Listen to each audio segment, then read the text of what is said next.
and you guys are so scared to do the work. You're more concerned about when you buy a car than who you're going to spend the rest of your life with. You will look up and down the car, you test the blinkers, you're gonna look at the rear views, you're gonna check the engine, but you don't have a simple conversation with the person you say that you're gonna spend the rest of your life with. Make that make sense. You gotta stop being afraid of doing the nitty-gritty work, man. This is what comes when you commit to another person. Relationships and finances. Let's talk about it. So I received a comment on one of my other videos from a probably young individual that said, could you speak to young men about basically how important it is to be equally yoked with the right person? Now, guys, we know that finances and money are one of the leading causes of divorce, separation, conflict amongst couples. Finances are extremely important. And while I won't exactly touch on all of the full aspects of what a relationship should entail, because this is not a relationship advice channel, I want to approach it from the financial perspective, because I feel like this type of information can go a long way for individuals who are dating, individuals who are looking for a significant other and a spouse, and for married couples as well. So welcome back to the channel, y'all. It's Shields Media. We talk about all things personal finance, self-improvement. So this is no different here on the channel. I also have notes, so if you see me looking down, that's because I care about you, all right? All right.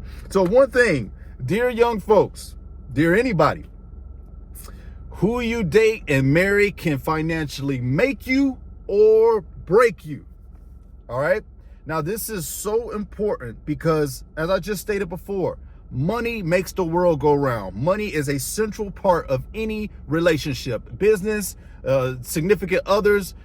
Money's just make the world go round. So this is an area that I honestly believe that we all lack in when we were dating, right? So I'll give you guys a little bit of my story. I've been married now for 5 years. I dated my wife for about 3.5. So we've known each other for pretty much almost a decade now, probably over a decade now, to be honest with you. So one of the main things that showed me that I was on the right path with this woman and that we were equally yoked. Number one, above all, let's say spiritually. Spiritually, you need to be walking the same walk. But again, I'm only going to touch on that so much because everybody have their own walks of life. But spiritually, you want to make sure that you're both equally yoked. That's before all the earthly things and money, all right? Make sure you're spiritually connected. Number two, you want to see how a person's relationship with money looks like. What were their upbringing? How do they view money? Do they view money as evil? Do they view money as good? Do they view money as only something to be spent? Do they view money as something that should be saved? What's their relationship with debt? All of these things are the things that you should be doing while you're dating and courting that other individual. I'll give you a little bit of my story. Me and my wife, we went through premarital counseling when we were engaged. And society has created this bad perception of when it comes to therapy and counseling, that something has to be wrong in order for you to go and seek these healthy conversations. And maybe that's why so many people are dysfunctional, because there's nothing wrong with premarital counseling. I highly recommend it. Because why? We talked about spirituality. We talked about the money. We talked about the life goals. We talked about if we wanted children or not. We talked about where we wanted to be in the next 5 to 10 years. And then we had a person who was unbiased to hear both of our sides and our desires to help us collaborate and become a unit of unity, if you will. And so many people, dear young people, hear me. I'm not that much older than you. All right. Hear me. This stuff is important. Bring back the traditional values. Everything's not all sugar, rainbows, and lollipops. If you want to have an equally yoked marriage, partnership, and dating experience, you have to have the tough conversations while you're having fun. I'll get into solutions about how to manage and improve finances with who you're dating or your significant other later on in the video. It has been said that financial compatibility and shared spending values are often more crucial than the amount of money made. Let that sink in. The way that you both value money and treat money is more important than the gross amount that you bring in. Society would tell us that we need to only focus on the amount. But if that were to be true, then celebrities would never have any issues. Athletes would never have any issues. All of these extremely wealthy folks would never have any issues. It goes deeper than just what the number on the paper says, guys, all right? So if you're a young cat and you're looking for, to date somebody, you have to see what are their values with money. They don't have to be perfect with money. Let me get that straight. They don't have to be perfect. They don't even have to be completely debt-free. They have to show what their mindset is in relationship with money. Let's say that they're not debt-free. Should you stop dating them? No, because at the end of the day, you're going to run into things in life. And if you guys can navigate and have healthy conversations about debt, it would be more indicative of your future together rather than running away saying, oh, this person has debt, I gotta leave. But then you run into somebody who loves to spend all kind of money. So you gotta have the tough conversations. But let me read that one more time. Financial compatibility and shared spending values are often more crucial than the amount of money made. Then you have to talk about things like lifestyle, debt, children, future plans. This builds or breaks trust depending on how deep you go. All right. So a lot of people gotta understand, it's not about just the numbers. It's not about just, oh, I have this job, I make this money, I make that money. You guys got to have some deep conversations while you're dating. And my young folk, I don't want you to be scared because guess what? Deep conversations can be fun. Let's go into what I mean here. When I was dating my wife, we would have money dates where we would literally go out, we would grab a cup of coffee, we would bring our notebooks, we would bring all sort of stuff, we would bring some of our favorite book recommendations, and we would just sit there and have fun with the topic of money. We would sit there and talk about the concept of, do you like the saving? Hey, did you know what a high yield savings was? Oh no, I didn't know about that. Did you find out about what investments were? So we made talking about money fun. Call us boring, but that's why we work so well together today. We made it approachable. And you have to put it, I'm still only 5 years into marriage, so I'm still a young cat, right? I'm still learning. Any of my OGs, let us know down in the comment section below, what is one of the most important financial advice for dating and married couples? We need to know that from the OGs because you guys have a lot of wisdom. We made it fun. So what you want to do, put it in a non-judgmental, calm, relaxing setting, and then talk about finances and then talk about money.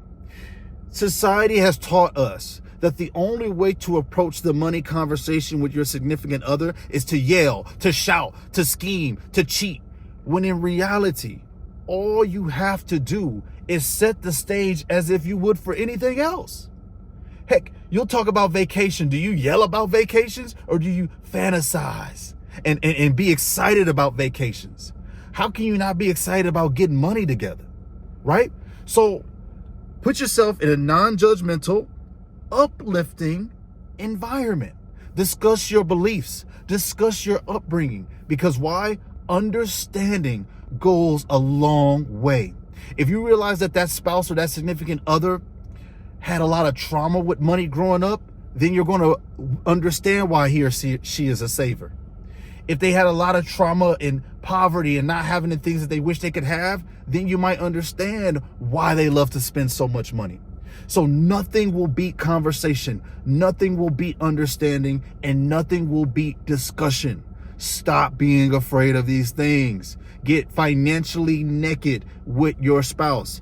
If you're dating, you don't have to get all the way financially naked, but you do have to be transparent to a degree about what your beliefs are and what your goals are for you, your money, and your future. Because then there's things like children. I'm not going to get into all the relationship advice. Like I said, I'm trying to keep it strictly about the numbers, all right?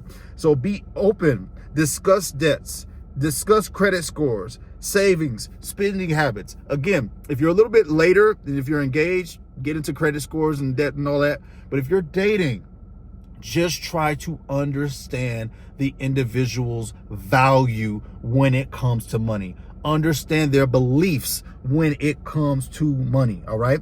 One fun thing that me and my wife did too, we visualized together what we could do when we got married and put our money together. There's one quote that I've heard that still remains true to this day. 2 incomes are better than 1. I don't care if you're making 100K. I don't care if you're making 200K.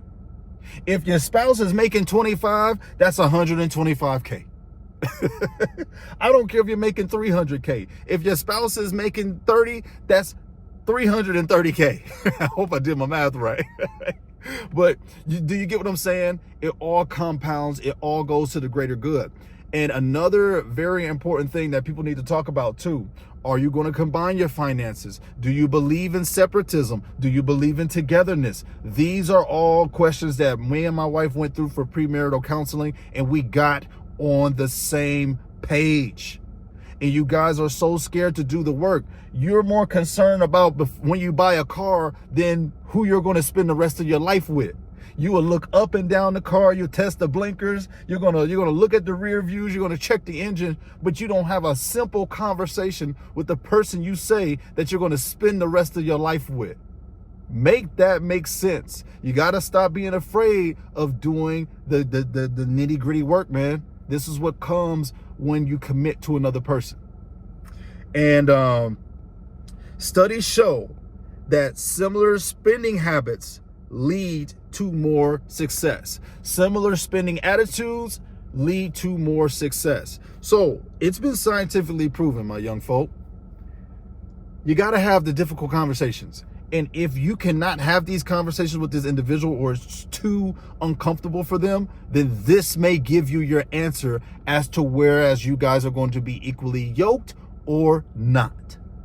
So if you've taken anything from my video today, you'll have to realize that a person must be willing to walk with you during these moments, because you can't just date forever. Some people do, I guess. But if you have more of a goal than just dating forever and riding on rainbows forever, you're going to have to reach the point where you sit down like adult individuals, put it in a good environment. People, for me, we made it a date. Y'all gotta get with me on this. We turned talking about finances and money into a date. We would sit there, we would get us some coffee, something to eat, and then, man, we would just go to town talking about our goals and if we wanted children, all sort of things. And it created this uplifting environment. It wasn't this strain. It wasn't this stress. It wasn't this turmoil when it came to talking about finances. It is such a vital area of our life, and it's a shame that society shuns talking about these things in a healthy manner. That's why so many people are dysfunctional with money, because nobody likes to have healthy conversations around money. So no, my young people, financial compatibility and shared spending values are more crucial than the amount of money you make. And having an open and honest and transparent discussion with your people, with your significant other or who you're dating, is the key.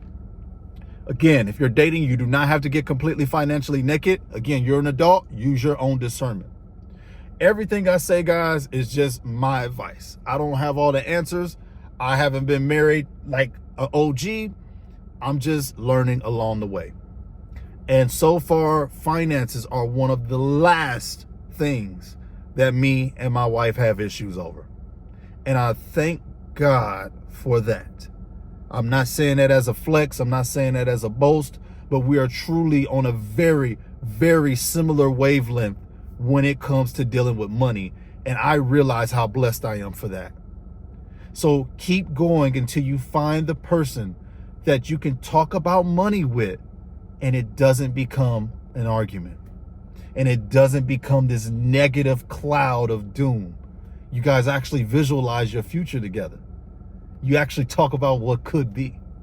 For my married couples, same thing for you.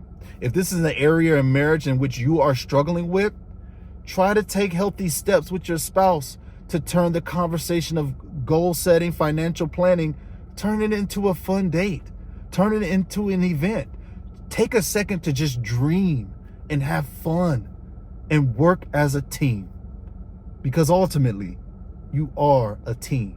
And if you're dating, you're going to be a team, and your teamwork will impact generations upon generations after you. God bless you guys. I could definitely do a part 2 to this video, maybe part 3. Y'all let me know down in the comment section below. Share your best dating and married financial wisdom in the comment section down below. I'm out of here, y'all. Peace.